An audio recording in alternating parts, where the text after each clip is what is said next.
Hi, everybody. Master Toby Milroy here again, publisher for Martial Arts World News Magazine. And thanks so much for watching Martial Arts Business Innovations.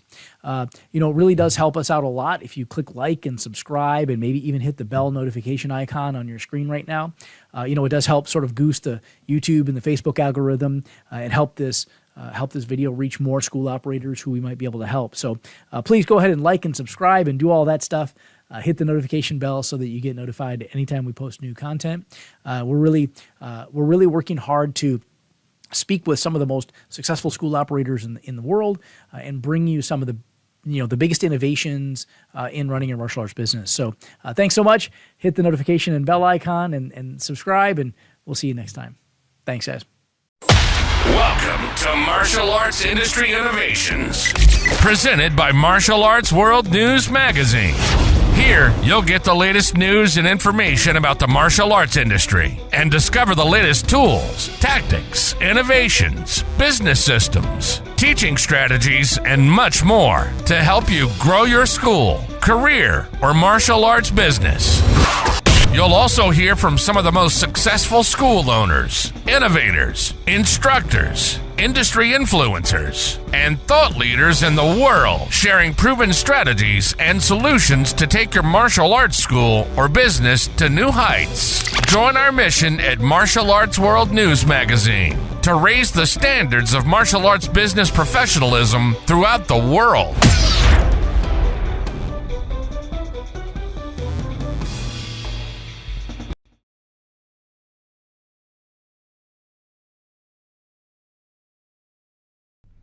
Hey, everybody. Master Toby Milroy here again. Thanks so much for taking this time out of your day to work on your business a little bit instead of just only working in your business. We have a very special guest with us today. I'm very excited. Grandmaster Perez is joining us from sunny California. I hope it's sunny. Sunny California.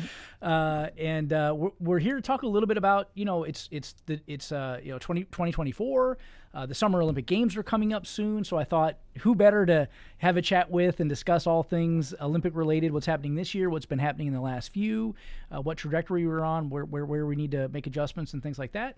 So I really do appreciate you taking some time out, and I'll try to be as respectful with your time as I can today, if that's all right. No, my pleasure, sir. Thank you for. No, it's great. I'm glad you made it. So just by way of quick introduction, I guess, if that's okay. The martial arts industry isn't one big thing. It's a bunch of little things, right? And oftentimes, as you and I well know, some of the component parts never intermingle very much, right? So, what's common as dirt in one little segment of the industry might be totally foreign or unknown in another. So I never like to assume that everybody knows everybody, right? So just by way of quick introduction, a quick background on Grandmaster Perez, and correct me if I'm wrong about any of this, but you were born in 1959 in New York, son of immigrants to the country. You started Taekwondo around age 12. And then from about 1986 to about 1992, just won everything, right? Essentially dominated the tournament circuit in Taekwondo. A few notable titles in 87, a world bronze and a World Cup gold. In 87, a Pan Am gold. In 91, a world silver. 87 and 91, World Taekwondo Championship bronze. 87 World Cup Championship in Helsinki. Which is that we're going to talk about that. In 92, obviously the one I think people remember a lot is the Olympic gold in Barcelona, which was just an amazing American accomplishment. I remember jumping up and down on the couch as a young martial arts enthusiast. In 95 through 97, you were also participating in the WMAC Masters show with Bam Johnson and a few other friends of ours, which I think will be interesting to discuss. And in 96, you authored the book Taekwondo for Children. You earned a law degree at Rutgers, which is interesting, and a master's in Lyon, France, in sports organization management, which I think will consume a bit of our time today too as well. So just a quick summary: 7-time national champion, 6-time U.S. national champion, 3-time Pan Am champion, and you served some time with the WTF on some of the boards, and I think we want to talk a little bit about that too. And obviously, last but not least, owner of gold medal martial arts in Mountain View. So it's a long list of accomplishments in a storied career, obviously. So I mean, I know it's a little bit cliche, but let's maybe start a little bit at the beginning. What was sort of your original inspiration for getting into martial arts, and where did that come from? I was an inner city kid, and I needed self-defense. So I was a peaceful kind of kid. My mom was a little bit of a hippie, and I didn't. My she had left my dad when I was early, so I was tired of running from kids. So I decided I had read a book called The Son of the Flying Tiger, and the Taekwondo character was so awesome that I decided I wanted to search out a Taekwondo school, and I was running away from a group of kids. I had moved into a new neighborhood and I ran past a Taekwondo school. And as a result of that, I wandered into that school the next day after I stopped running. And the rest is history. Where was this? This is in New York. It was in, actually, at that point, it was Hoboken, New Jersey. And Oh, grew up in New York. And that's where most of the traumatic stuff that led to me being a martial artist started. And then we moved around a little bit, and I ended up in Hoboken, New Jersey, and went up to the school. And the instructor looked at me and said, "You're too short, not going to be good, not flexible enough, you'll never be any good."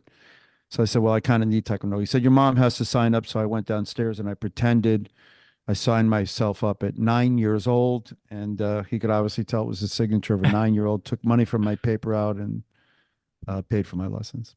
is that right? Yeah. So mom didn't know. No, no. She knew about my music lessons because I was playing guitar as well. And but no, she didn't know about martial arts in the beginning. When did the sort of sport bug get you? I mean, is that something that, you know, I mean, there is a fair amount of in many Taekwondo schools, sort of a very deep sport element, right? Like the whole Olympic thing, especially Taekwondo, right? Uh, uh, how do you feel about that? Where did that start? And I mean, for me, it was simple. I liked fighting, and then I liked the empowerment that fighting gave me. And then I realized that I happened to be in a school where the instructor was a national champion. He was the student of a national champion in Korea, which back then would have been world champion. And so he liked fighting. And so we had a half our class dedicated towards forms and the other half towards real Taekwondo fighting, which, was full contact and chest protectors and the whole yeah, thing. So I really liked it. And then I was winning. So I fought in his tournament as a yellow belt and then took fourth place, but I liked it so much that I kept doing it. And then I won first place after that. And that was pretty much the pattern in every belt rank as I came up along the way. I would take like fourth and then first and first. And the rest is kind of, that was the pattern for me. But I enjoyed fighting. so this is late 60s, early 70s Wow. ish. Late. So 9 years old would have been 1969-ish. Hmm. And then yeah, so late 60s, early 70s. And then I was in high school I entered graduated high school in 77. So I guess I started in 73, if that's right. And that's some of my most competitive years. Yeah. So the reason I mention it is just, for any of us who have sort of any history in martial arts, the 60s and 70s, I mean, compared to today, was a pretty rough and tumble deal. I mean, we still had, the Taekwondo crowd and, the Jeff Smiths of the world and although they weren't really in Taekwondo, but you get the idea, right? The whole Junri, spin up and all of that in the central states. On the coast, I didn't spend much time out there at all, so I really didn't know what was going on the coast. But I imagine is the same. It was a lot more rough and tumble than maybe we see today. Does that sound right? Yeah, I mean, it wasn't, kids weren't coming to Taekwondo schools to learn life skills. They were Yeah, trying to learn, they were either fighters already, they were tough guys trying to be tougher, or they were kids who felt like they needed to get tough. But it wasn't a place, like we have now where kids are going there, to feel better about themselves or learn life skills or learn patience, perseverance, determination. It wasn't that sort of a thing. It was probably worse than jujitsu in the sense yeah, of why you were there, right? yeah, Kids don't yeah, go to jujitsu skills. I don't believe kids go to jujitsu schools to learn life skills. They go to yeah, jujitsu skills to defend themselves and learn how to be better at that. yeah, yeah. Super interesting how parallel those patterns are, by the way.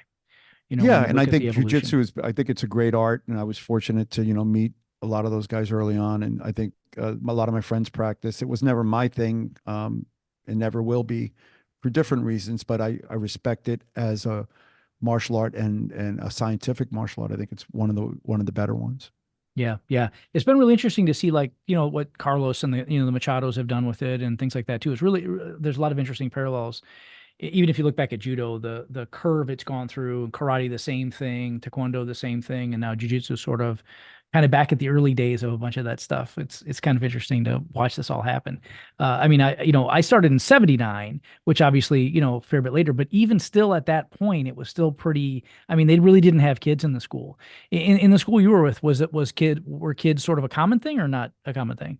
It was one class, so you showed up and whoever Yeah, was there was there. So it was a class hour and a half, yeah, and you were in a room. There was no specific group of kids, and it was a transformation that happened at some point. I can't remember when that was, yeah, but certainly when I started to teach, I taught kids. That was really what I taught. I had mostly kids. I had a bunch of adults, but those were my competitive years. yeah, yeah, yeah, yeah. People to spar with, right? You need fresh meat. Yeah, You got to bring. victims. Yeah, Yeah, you need victims. victims. Yeah, Yeah. exactly. Yeah. Who cares if they stick around for a while? Long enough to. Well, Um, that's it's an interesting thing because, the school I was in had thousands of people that probably came through it and only 25 stayed. So yeah, it was that kind of a place. If you came and you survived, then you got taught. And if you stayed long enough, you got promoted. And everybody that came through was, what I call a victim. They were either going to survive or not. And if they survived, then they would get taught and they'd learn the way through doing it and doing the way as opposed to, you know, somebody telling you to respect them. It wasn't that. You learn respect through the doing of it, the dough. yeah, yeah, yeah. Yeah. The environment. I mean, it's so interesting. There's the parallels between the styles as they've evolved in the United States is so interesting, and I think some's good, some maybe isn't as good. You know what I mean? There's some positives and some negatives there, as there is with everything. But so let's fast forward a little bit then. So you became a very effective student and engaged in all this stuff, and that leads to the Olympic trials.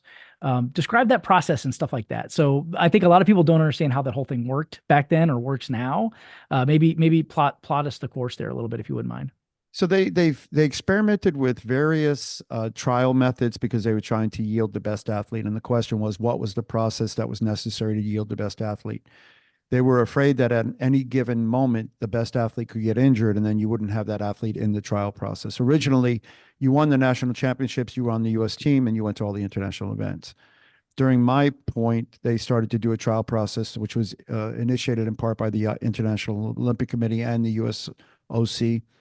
And that was a process where you determined who your top 4 to 6 athletes were, top 4 from nationals, and 2 wild cards, which were wildly abused back then, where they were individuals that maybe shouldn't have been there, but they had favor of the organization or whoever was in charge at that point. So you might end up with 2 guys who shouldn't be there as part of your trial process.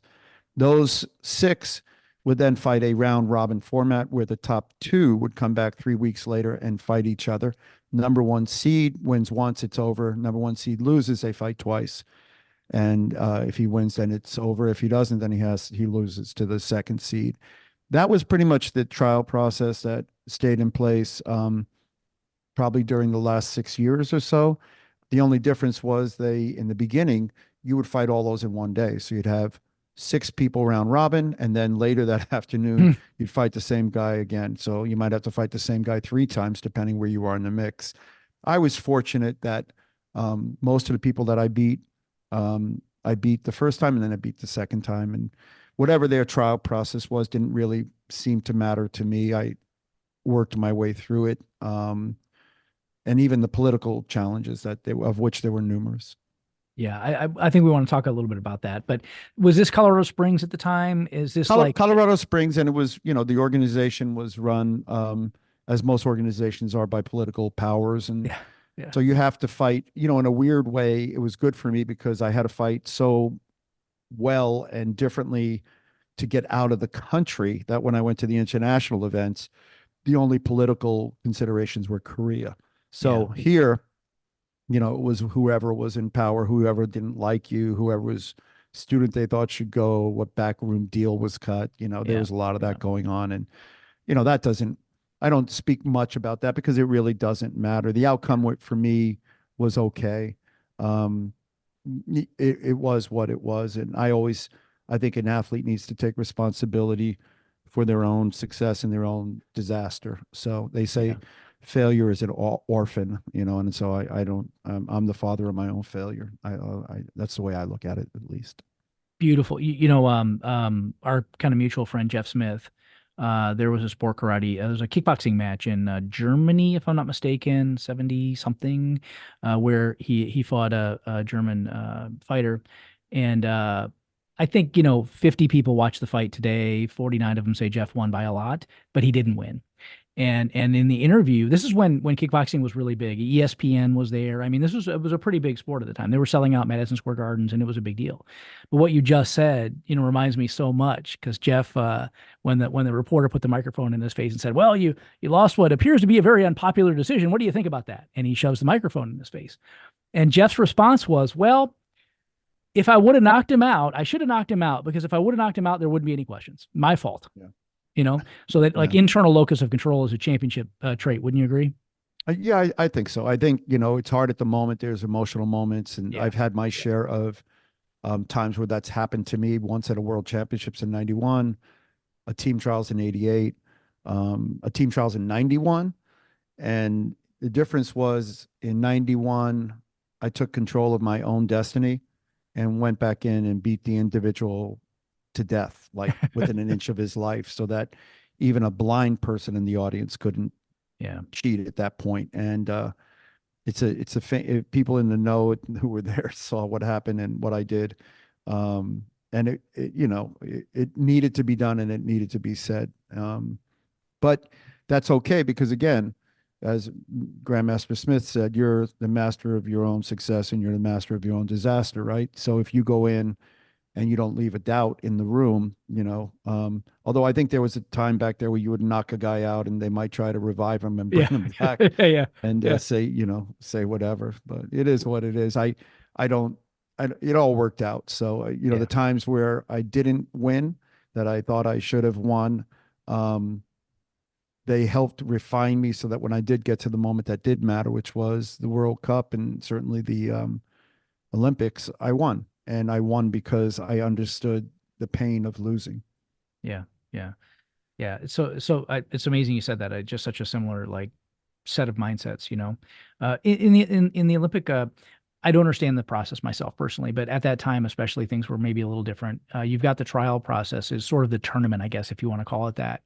Was there like an associated training camp that was involved in that, or does that happen after the trials before the event, or how does that all work out? Once you're selected as a U.S. team, there are USA team trainings that you attend. Mhm. And we all did that because we loved getting together with our friends and our Yeah. teammates. Yeah. Before that, there were athletes who lived at the Olympic Training Center in their development program. But that was, there was no reason to be there because the best coach was a coach that was coaching you at home. The best part of being together with the team was the team itself, not Yeah. necessarily the coaching. However, there is now such a dislocated, bifurcated effort on behalf of the USA Taekwondo that it's a very insular, Yeah. politically nonsense group of people, and the way they're selected and who gets through the process and the favoritism and the resources. It's really, it's gone, in my opinion, to a very secular, silo-based mentality, which would never have survived the Olympic movement. When I was on the USOC board of directors or in the various roles I served, it doesn't yield the best athletes. It doesn't access the grassroots development. And as a result, the U.S. doesn't have the results it used to have when it was a robust organization. The AAU, quite frankly, is doing a better job of grassroots development and programming and has a much more robust funnel. So you get a lot of great athletes in the pool. And in fact, 3 out of the 4 athletes on the Olympic team this year came through the AAU programs. So that's a testament to their success. And I think you're going to see more of that as that organization continues to grow and they invest in the athlete development components of it. Interesting. When you have the reason I asked about the camp and things like that is that there's one undercurrent of an argument. There are many, but there's one argument where when you look at a country like Korea or China or Japan, I guess, same thing in karate, where you've got, in large part, some of these teams are like living together for, a large part of the year, and they're training together and all of these types of things. When you look at the component of funding that it takes to accomplish something like that, and the U.S. is like a mere, a tiny fraction of the funding that they're getting in some of these other areas.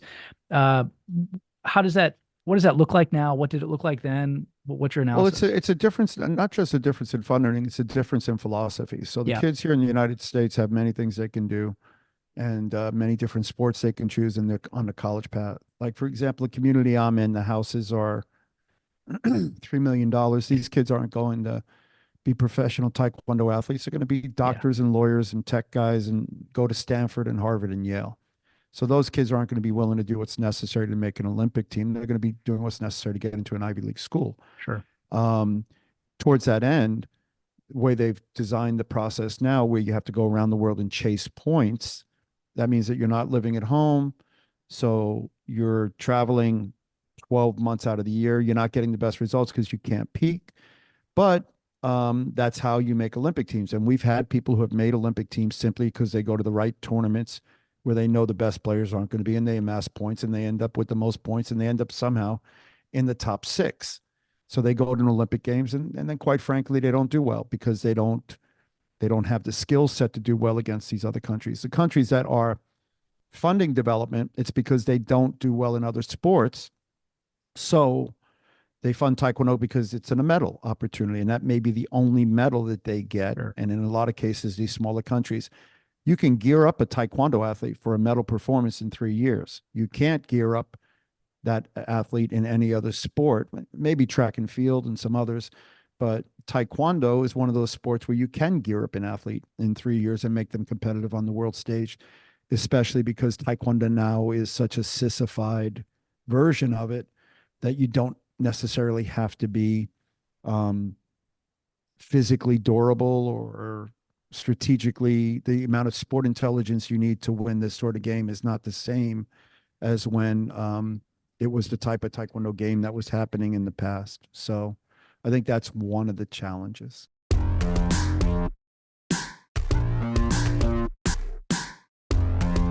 As I started working with Harry and Friends, boy, my complete 180, much better than I could deliver just by myself. Much better content. Well, Harry is a godsend. Harry is like a virtual staff member. The kids are just more excited. When it's time to do the mat chat, a lot of times it used to be verbal, but now we have the visual. Right. And they can relate to this guy. We have been a long-time Harry and Friends customer with our little ninjas going on, we think, around 10 years now. How many schools do you guys have that are using Harry and Friends? 5 schools. Excellent. And how do the kids react? How do the parents react? Harry is a big part of our We Warriors program. Kids love him. They will do things that he says that won't do if we tell them to, and they definitely won't do it if their parents tell them to. Makes the parents a little jealous, but they love him too. Check it out, guys. You got to do Harry and Friends. Okay, everybody. Where is Harry today? Miss Grace at Martial Arts. Check out the latest issue of Martial Arts World News Magazine, the industry trade journal for martial arts school owners and instructors at mawnews.com. And now, back to our show.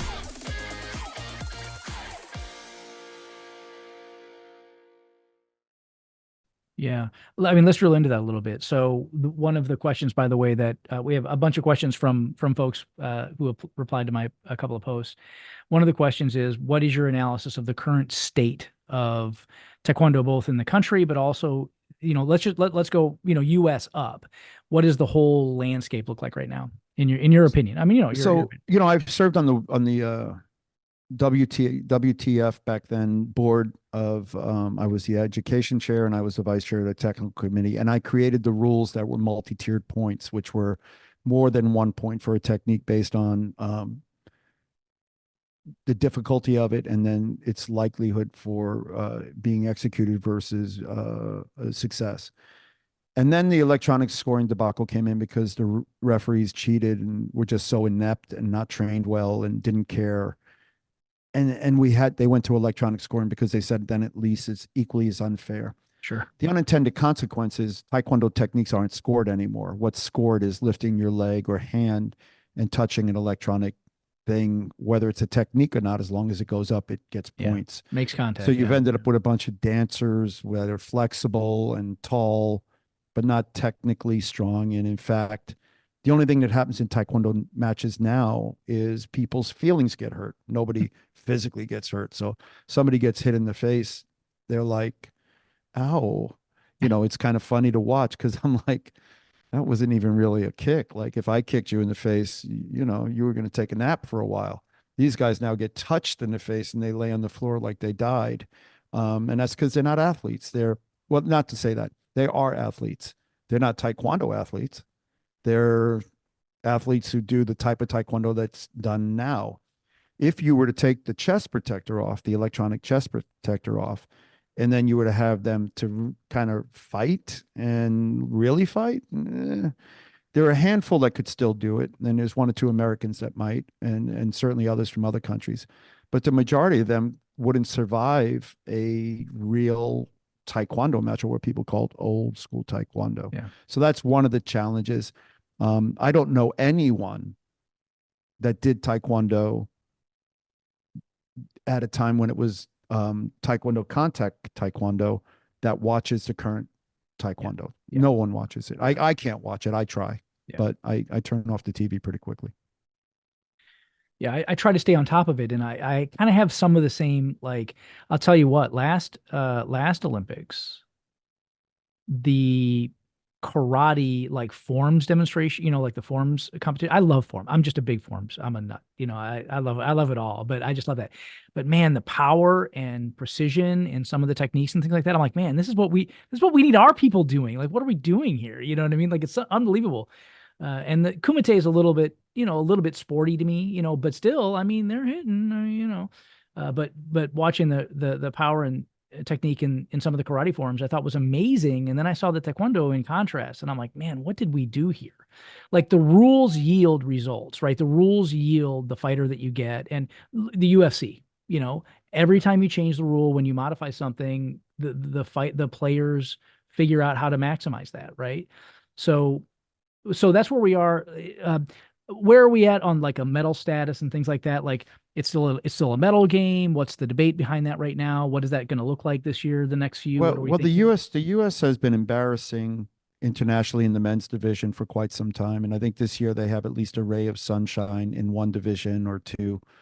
They have two men going for the first time in a long time. They've actually qualified men. So the one individual has a good chance of medaling. The other individual may medal depending on his draw. But the women also could medal. They've done well there. I don't think we had one athlete who qualified in the top 6, and that meant that they go automatically. And then we had I'm not sure actually. So you can qualify by being the top 6 in the world. And then you can qualify through a regional tournament. So I know we had a number of athletes that qualified in the regional tournament because they didn't qualify as being top in the world. But you never count anybody out at the Olympic Games, because in 1988, we had women that nobody thought they would win, and they won. And so everybody expected Jimmy to win. But, the women's medal total, I wouldn't have expected or called. So I never count anybody out. And I don't. Again, my comments about Taekwondo are not about the athletes. It's about the organization and the people that run it and don't understand it to make rules that actually make sense. With regard to the form comment that you mentioned, the Koreans still copy the Japanese forms because Koreans didn't have forms. They came from karate. So all the Korean forms came from karate. So to be honest, it would make more sense for them to copy the American point karate circuit creative forms, because it's all kind of fakey made up anyway. So you may as well do it. You look at basketball, it's evolved into this amazing game of ability. You look at karate's fighting, it hasn't. It's still what they consider to be traditional stances in fighting. And that doesn't make any sense. And the forms are still traditional, which is great because they're done well. But if you compare that to old school Mike Chatteradabach or John George Chung guys, or all those guys, or some of the guys who are doing creative forms now, it doesn't make any sense. So I don't know. I think that's a longer, different conversation with regard to traditionalism Yeah. or dance.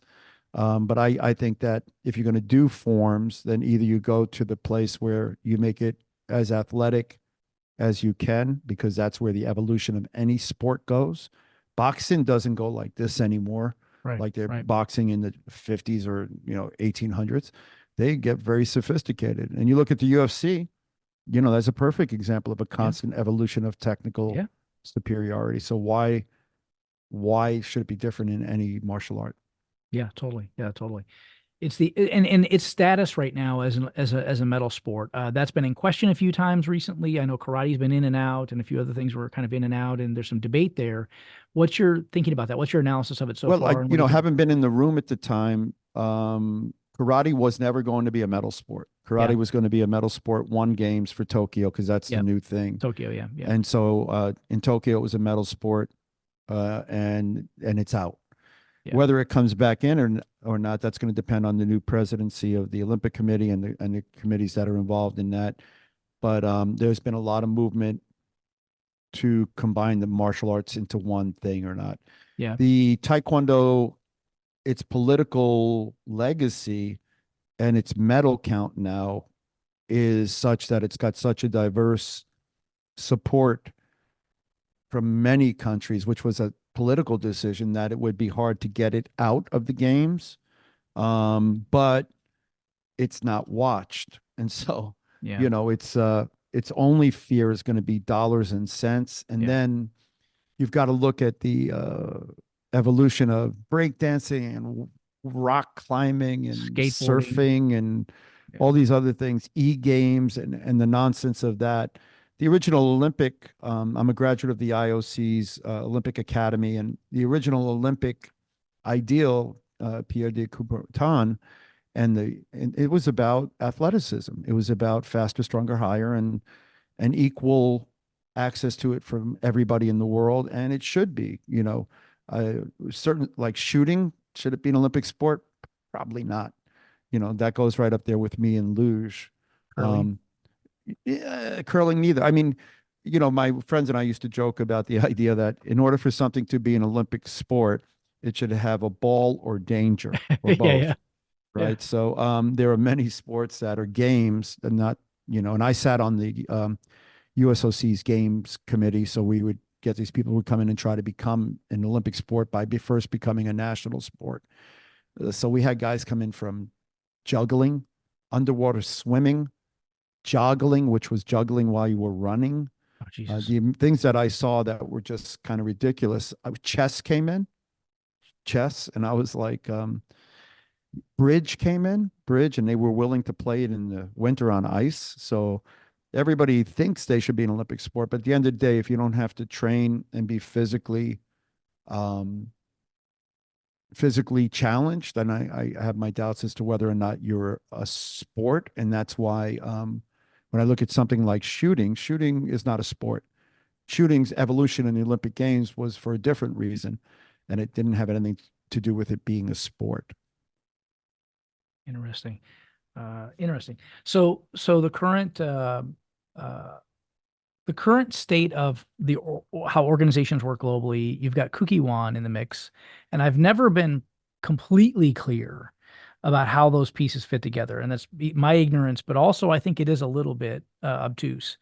And they have a new president over there. They're doing some new things. What's your current analysis of how those pieces kind of fit together? And The Kukiwan doesn't have anything to do with the Olympic sport. It's a traditional martial art organization that was originally created by the Korean government. And so I've been doing a lot of work with them, educational work. I do teach for them some of their seminars. And I most recently got my 9th dan from the Kukiwan. I was fortunate enough to pass, and currently I'm the only American, not only American, I'm the only person in the world to both have an Olympic gold medal and a Kukiwan. So I was the first person to do it, and currently the only one. And as people get older, they'll catch up, obviously, which is great. But I was happy to be able to do that and stay in the room long enough to do it. The Kukiwan has a different focus, and that's to try to maintain what they consider to be the traditional aspects of Taekwondo. Yeah. And they don't interact other than in a financial sense with the WT at all. The WT is a political organization that is the governing body for this sport internationally, the international governing body. And so it deals with NOCs, which are the National Olympic Committees, and the NGBs, which are the national governing bodies of each sport. So a very political organization, and its leadership continues to stay in Korea because Korea's got, a love for it. But, international baseball is not in America. And at some point, the Koreans are going to have to loosen their power hold on the WT because it's not run by their best and brightest, nor is it run by the best and the brightest in the world. So.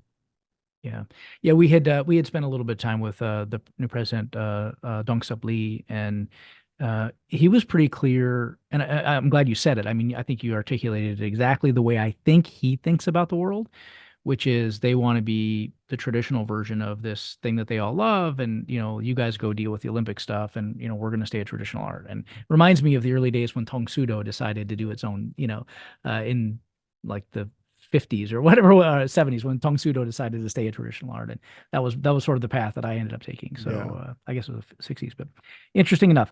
So this is where we are. I think you kind of described how we got here, right? We've got the electronic thing, we've got the rules modifications and things like that. Was this all an effort to try to sell more tickets, to get more television viewership, to make this sport more exciting? What do you think the intent was, and where do you think we should be going from here? So Taekwondo doesn't matter. The Olympic sport of Taekwondo doesn't matter, nor should it matter. And that's going to be weird from a guy who's won it in various arenas. The Olympic sport of Taekwondo is just a moment in time that matters only because it should demonstrate the highest level of competition available in the sport. And it currently doesn't do that. What we practice in the dojang and what we have to teach in the dojang, now we have to teach traditional forms. We have to teach what we think Taekwondo is. We have to teach sparring. And then we have to teach what you have to teach if you want your kids to compete on the national stage. And so it's one of the only sports where you have to do that. When you play soccer, you teach what you need to teach to be a Premier League player or a Championship League player. When you teach basketball, you don't change what you have to teach. Taekwondo has an identity crisis.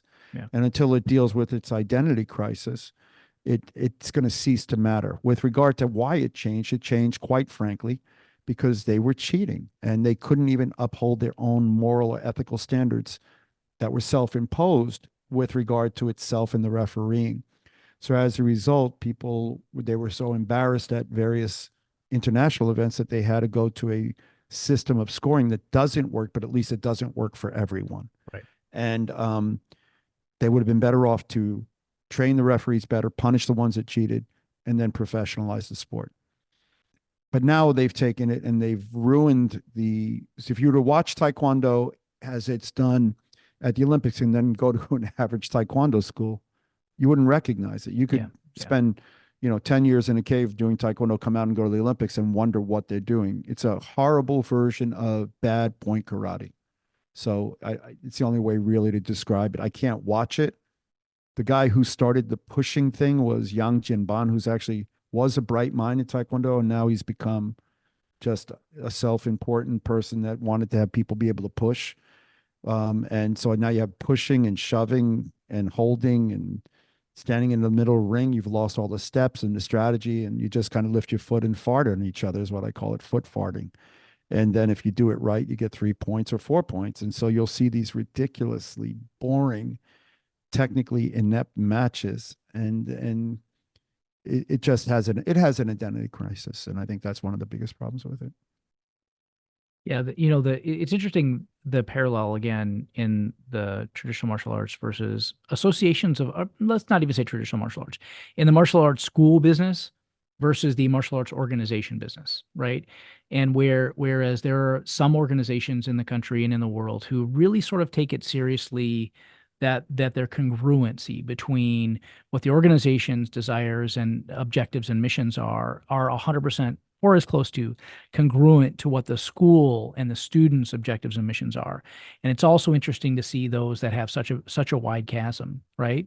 And you've got, organizations who, develop curriculum with the student in mind and student retention and how do we build the best quality students, but also in an exciting manner that retains students and things like this. And I think sort of at a high sport level, you're describing the same chasm, the same disconnect that you see with what's happening in Taekwondo. How do you fix this? How do we fix this thing? So is it fixable? it's a revolution, but the problem is they're smart, and so they empower second and third and fourth tier people to support them. So if you want to have a long running organization, you take second and third and fourth tier people who normally wouldn't see the light of day in a professional sport organization, and you empower them. So the WT, for example, empowers second and third and fourth tier people. They give them just enough food and sustenance that they'll continue to support the powers that be. So without a revolution on that level, that's not going to change. Domestically here, USA Taekwondo has one of the worst organizations that I've ever seen. It's led by somebody who doesn't know the sport, never did the sport, and was a marketer, not a CEO. They've lost many numbers of members, they've lost revenue, and they don't perform. But they're bright. They have empowered second and third and fourth tier individuals so that they stay and support it. The ones that get thrown a little bit of food stay because they don't get thrown out of the building. When the organization was run in past incarnations, it was run in such a way where you either performance driven or you weren't, like a professional sport team. You didn't make medals, you didn't make the team. You didn't make medals, you weren't coaching the team. And you weren't a high level athlete or coach, you didn't get an opportunity to see the light of day. So that was kind of the way it was run in the past. And as such, it had better results. And 87 Pan Am team, 6 gold medals. That has never happened since. Yeah. Olympic Games, 4 gold medals, hasn't happened since. So when you empower second and third and fourth tier individuals, they support you because they wouldn't see the light of day in a professional organization. The question that remains is, why aren't coaches fired? Professional football teams, you don't perform, you're gone. Professional player, you don't perform, you're gone. The level of non-performance at the national level and the world level in the world organization is astounding, yet they still get to hang on.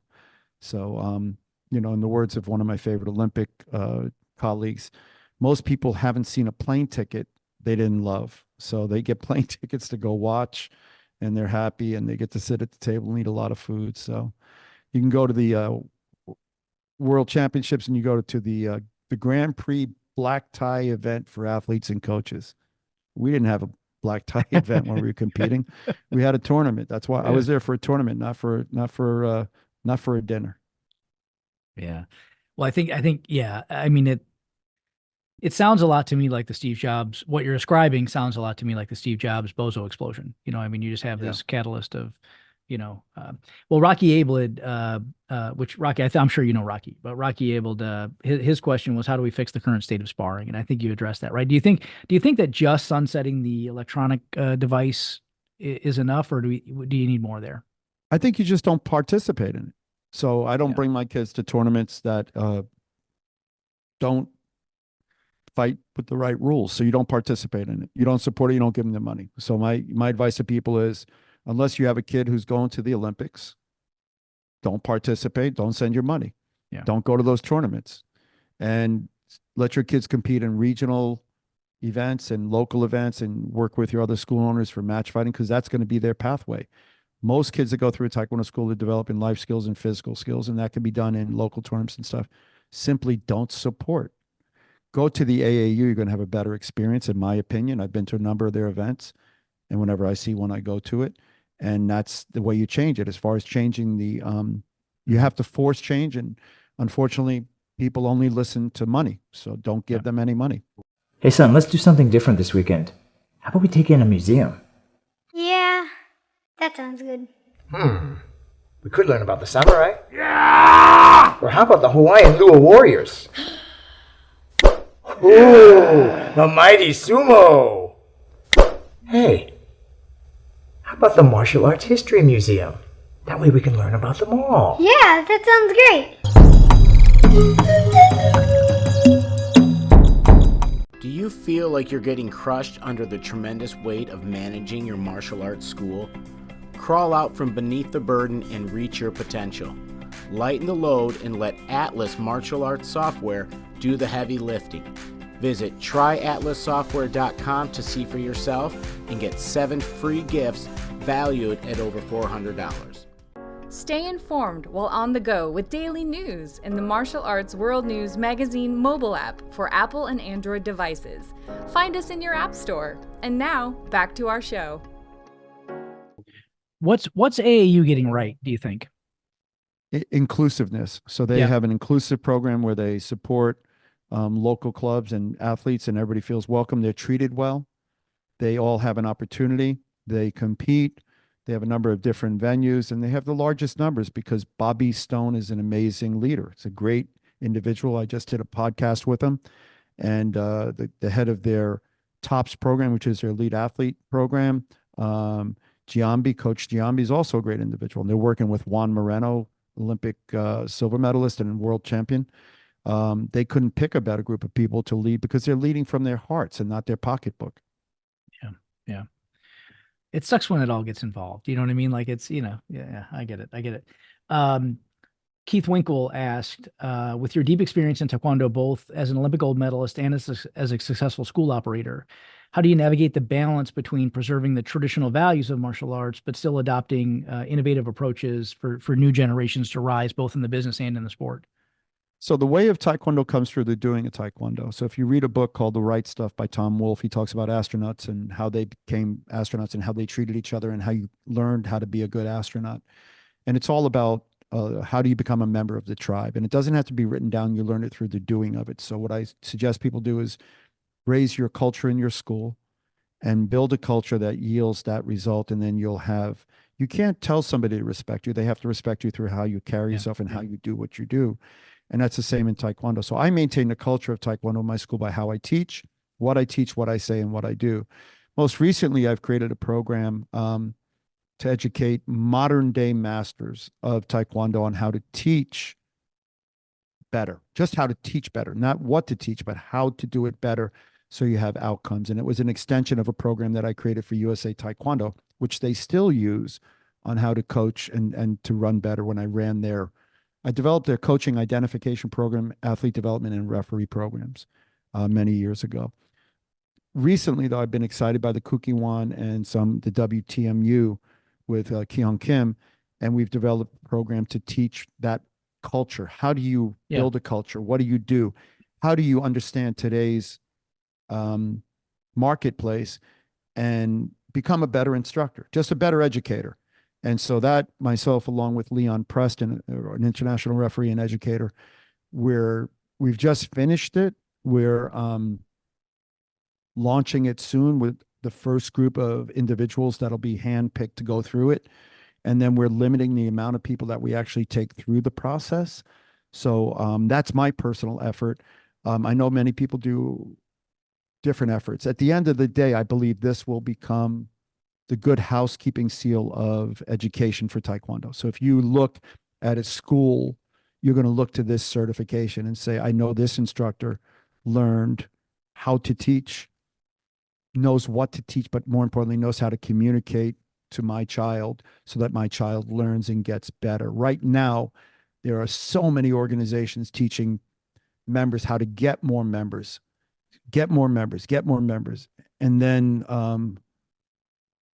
they don't know what to do with them. Right. So they get all these members. They don't know how to teach them. I spoke to one individual who runs a professional company, and I said, well, he gets a ton of members. I said, well, what's the retention? And he says, well, we're trying to figure out how we don't lose members after 8 months. And I was shocked. I was like, 8 months. Most of my members are with me for 3 to 5 years, and most of them are with me till they go to college. So when I heard that, these guys were great at getting members. They had no idea on how to keep the members.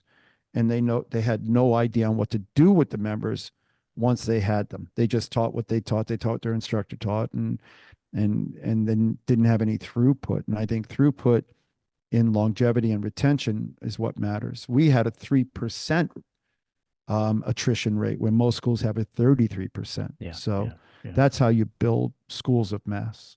Yeah, totally. Yeah, and any attrition rate over 5% is a crisis. Any attrition rate under, let's say, 3, 4, 3.5, 3 is pretty good, and anything under 2, you're probably the top 2% of the industry. Yeah. That's in traditional martial arts. But yeah, so many schools, so many are dropping out 10%, 12%, 14% a month. Even some organizations that I've done some consulting with, mostly the only data that I ever get is like their testing numbers, right? But you can just see by organization, you can see who's doing a better curriculum management job, but still the teaching pedagogy is such a core component, right? So keep me in the loop on that. I'd like to stay. We'll send stay you. in the We're loop on looking. that. We have a test version of it that's coming out, so I'd love to send you a link to it, get your thoughts on it, because we're in the beta phase of testing on it. We developed a ton of content. We've developed a bunch of exams inside of it, so we're excited by changing. We want to change the landscape. There's an organization out there now, and it's created its own little world. And I was watching it, and I'm looking at it, and I go, it's basically cheerleading, right? It's how do you make your students jump up and say yes, sir, and cheerlead? And you're not really teaching content. You're teaching to keep the kid. You're dancing like a dancing monkey to keep the kid for another month. So the question becomes, how do you balance teaching what you want to teach and need to teach to make them better, without being a dancing monkey so that the parent pays for another month? And that's why, on a professional level, I don't do month-to-month agreements.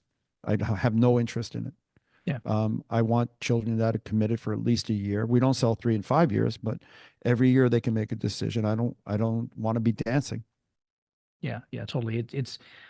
I've been shocked at a similar scenario where there are some folks in the industry who have like a singular successful location, or maybe that just happen to be, by the way, oftentimes in a prime demographic, right? And now all of a sudden, because they use month-to-month agreements and no contracts, and all this stuff, that's what everybody should do. And unfortunately, history has taught us the difference. And those who refuse to remember the past are condemned to repeat it. So that's fine, but let's not damage any other folks along the way. But that's just an example. That's just an anecdote. But yeah, I appreciate you saying that, though.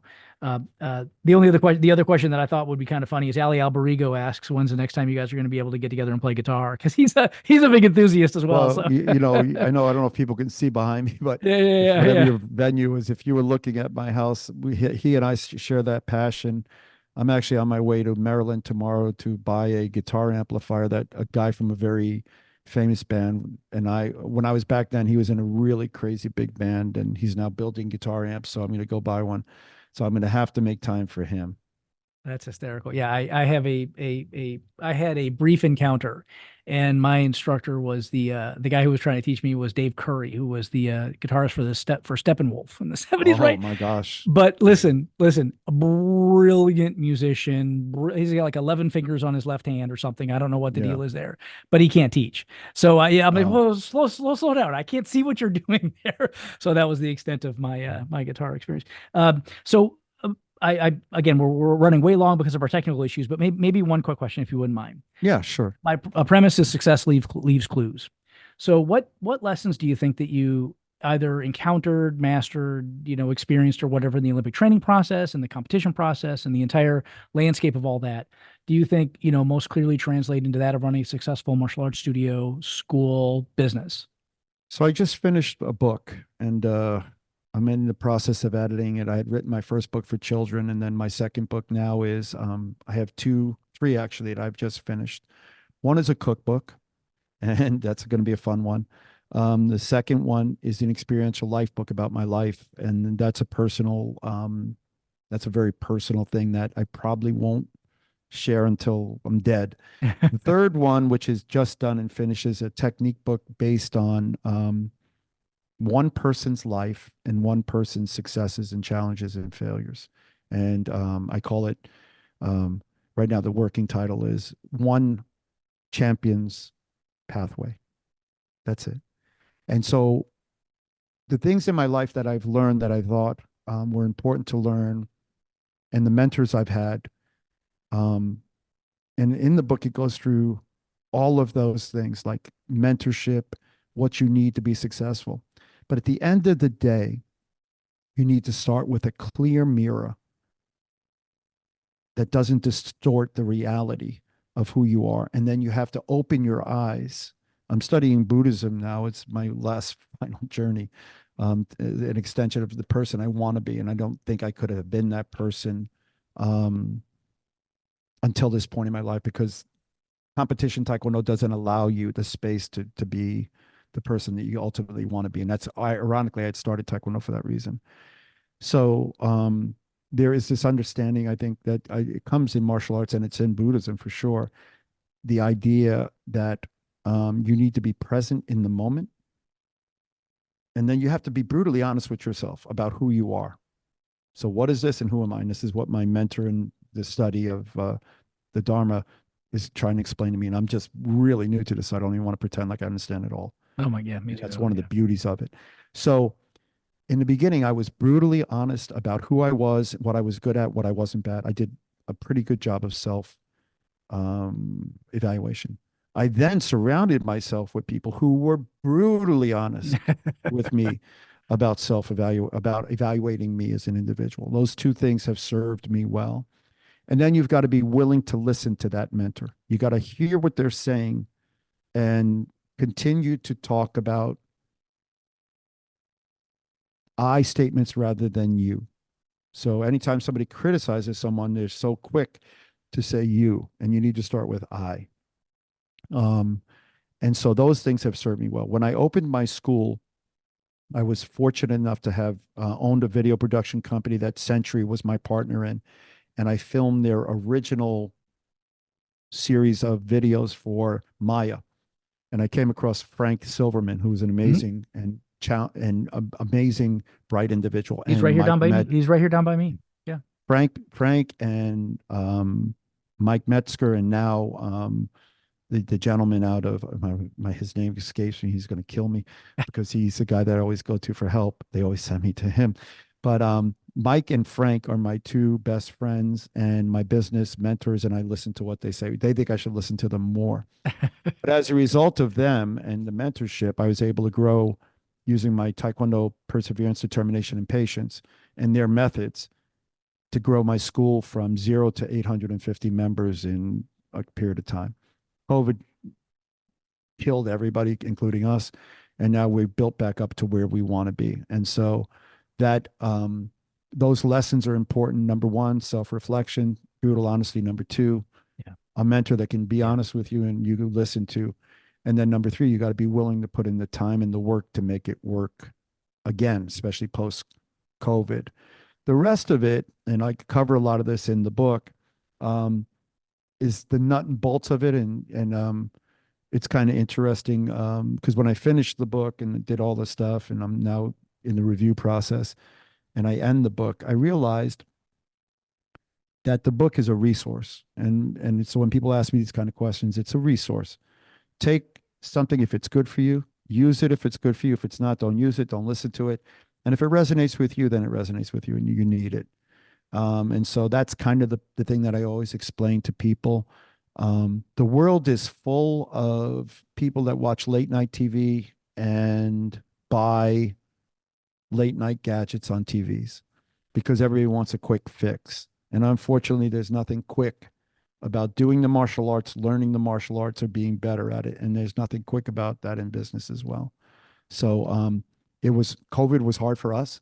It was hard to go from a guy with over 2,000 some odd students among my locations to a guy that was down to 200 students combined in all my locations.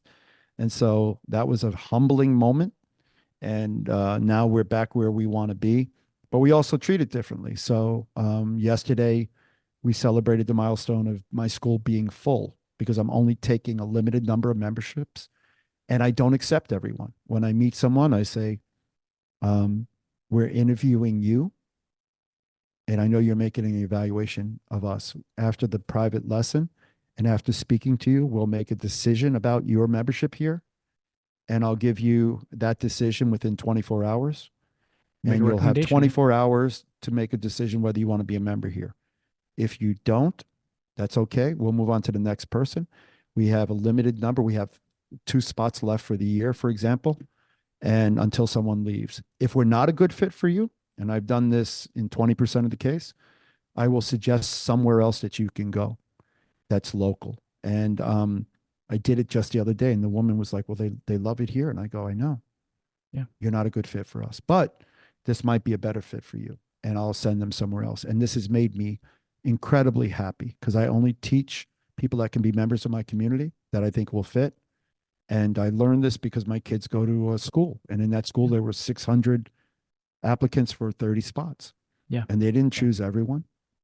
They built a community, and it was the best decision they ever made. And I think more of us need to do that. I think we all in the martial arts need to stop taking everyone. And who did I hear this from? Because it's my favorite new quote.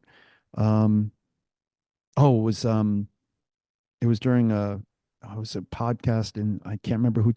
It was from the AAU, and he said it might have been Bobby Stone, and he said, or Giambi, he said, my instructor said, Taekwondo is for everyone. Actually, no, it wasn't them. It was Leon Preston, or John Holloway. He said, Taekwondo is for everyone, but not everyone is for Taekwondo. Yeah. And I was like, oh my gosh, that was so amazing. Because I studied with Sifu Paul Vizio, and he was one of the most amazing and responsible for my Olympic success. He wouldn't take everyone. And in fact, he didn't take me. He met me and said, no, bye. That was like, I went home, called him again, sir, I want to study Kung Fu. And so he let me come. And after 3 months, he then decided to help me because he saw that the kind of individual I was. But in the beginning, he said no. My first Taekwondo instructor said no. I think everybody said no. Yeah. My wife didn't say yes for a year and a half. Yeah. She didn't even want to go on a date.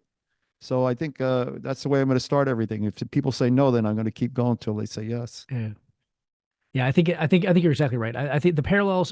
I think the patterns of behavior among successful people are so common and so parallel to each other, regardless of the industry. And I've had the blessing to see sort of behind the curtains of 40 or so industries, and what it takes to build a successful chiropractic clinic or dental practice or auto repair shop or restaurant or whatever it's exactly the same thing. And really it goes back to the belief systems of the practitioner, right? The way you think about the world, the way you see the world, the lens you use, and how those influence your decisions.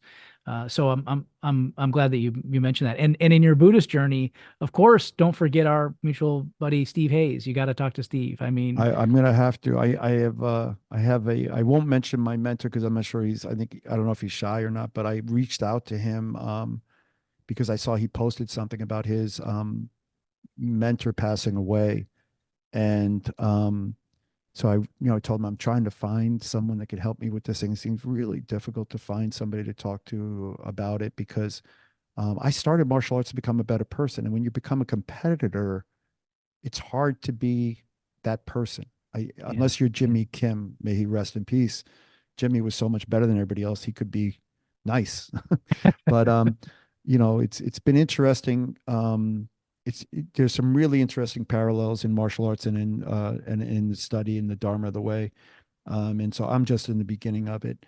But I'm just listening more than I'm speaking about it. But I do need to speak to people who have been doing this and I'll have to reach out to Master Hayes. Oh, a lovely human being, and just super, like, I don't know. He's one of those people that says 3 words and you remember him for 10 years. Like, wait, oh my God, this is unbelievable.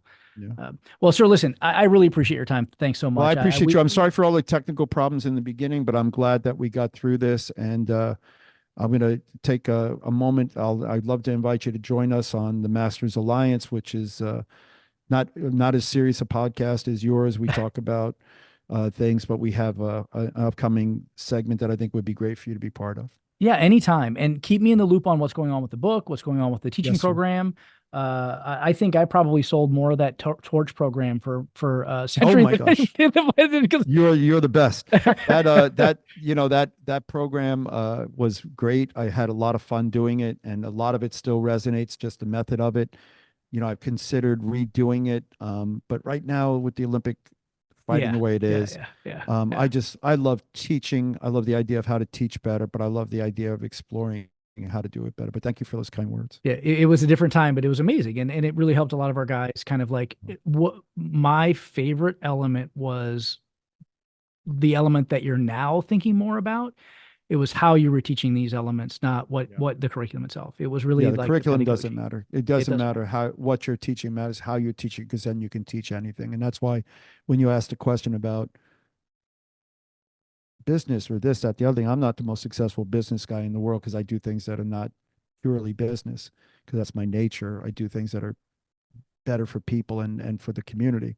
But the way you do something and the method is more important than the goal or the outcome. So you can use it in business and life and whatever. And I think that's important. Yeah, I think it's 100% right. And the style is irrelevant. All of it doesn't matter. You could be teaching underwater basket weaving if you wanted to, and you can make it valuable. Yep. In fact, an organization, the ATA has something they call like the 10 class management skills. And that's one of their principles, which I think is really interesting to imbue in all instructors. No matter what you're teaching, if you hit these 10 things, it's going to be a good class. People are going to get value and benefit from it. I think it's useful. So nobody does it better. I think you're exactly right. Well, sir, again, thank you so much for your time. I really appreciate it. Everybody, thank you for joining us today.